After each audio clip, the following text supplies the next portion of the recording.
Michael Faraday का जन्म 1791 में लंदन, इंग्लैंड के पास हुआ था। उस समय लंदन एक बस्टलिंग और रैपिडली ग्रोइंग सिटी थी, लेकिन फैराडे का परिवार बहुत गरीब था। उनका परिवार फाइनेंशियल स्ट्रगल्स से जूझ रहा था और उनके पिता एक लोहार थे जो अपने परिवार को मुश्किल से संभाल पाते थे। माइकल ने सिर्फ बेसिक एजुकेशन ही हासिल की थी क्योंकि उनके परिवार के पास ज्यादा पैसे नहीं थे। 14 साल की उम्र में उन्होंने एक बुक बाइंडर के अप्रेंटिस के रूप में काम करना शुरू कर दिया, जहां उन्होंने कई किताबें पढ़ी। वो एक क्यूरियस लड़का था और उसे अपने बंधे हुए साइंस बुक्स पढ़ना बहुत पसंद था। साइंस बुक्स ने उसके अंदर के क्यूरियोसिटी को और भी बढ़ावा दिया और उसे इलेक्ट्रिसिटी और मैग्नेटिज्म ने बहुत इंप्रेस किया।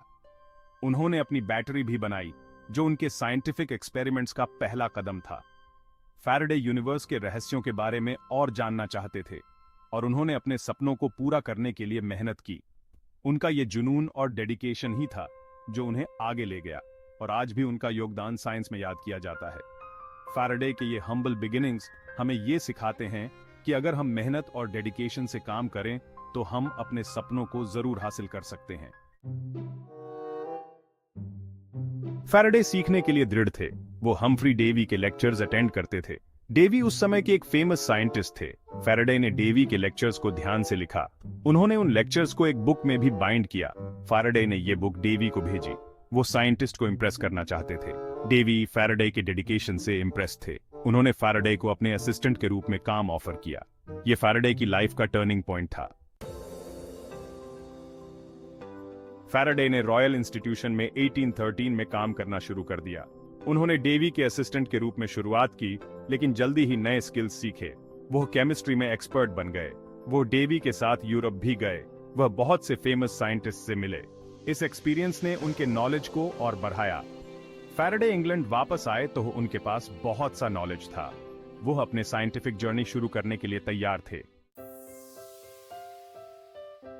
सेक्शन 4, फैराडे के एक्सपेरिमेंट्स और उनकी खोज।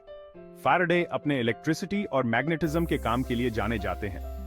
उन्होंने अपने जीवन में कई महत्वपूर्ण खोजें की जो आज भी विज्ञान के क्षेत्र में प्रभावित करती हैं।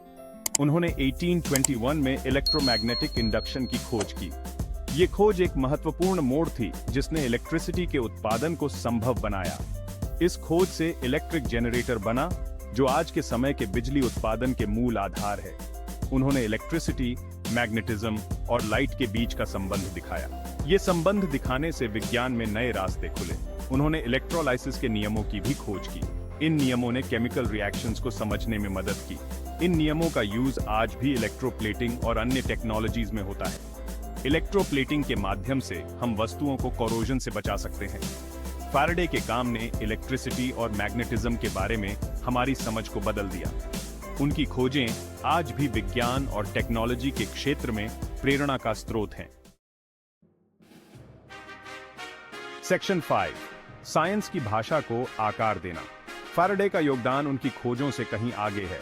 उन्होंने इंपॉर्टेंट साइंटिफिक टर्म्स इंट्रोड्यूस किए। इन टर्म्स में इलेक्ट्रोड, कैथोड और आयन शामिल हैं।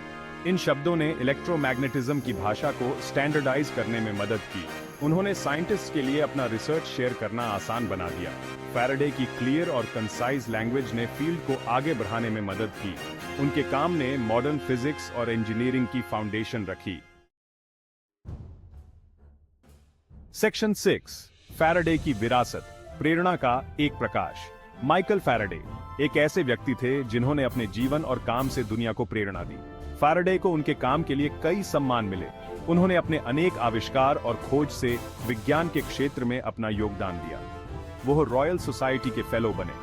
ये एक बड़ी उपलब्धि थी जो उनके विज्ञान में योगदान को मान्यता देती है। उन्हें प्रेसिडेंसी ऑफर की गई थी, लेकिन उन्होंने इनकार कर दिया। ये उनकी विनम्रता और सेवा भावना को दर्शाता है।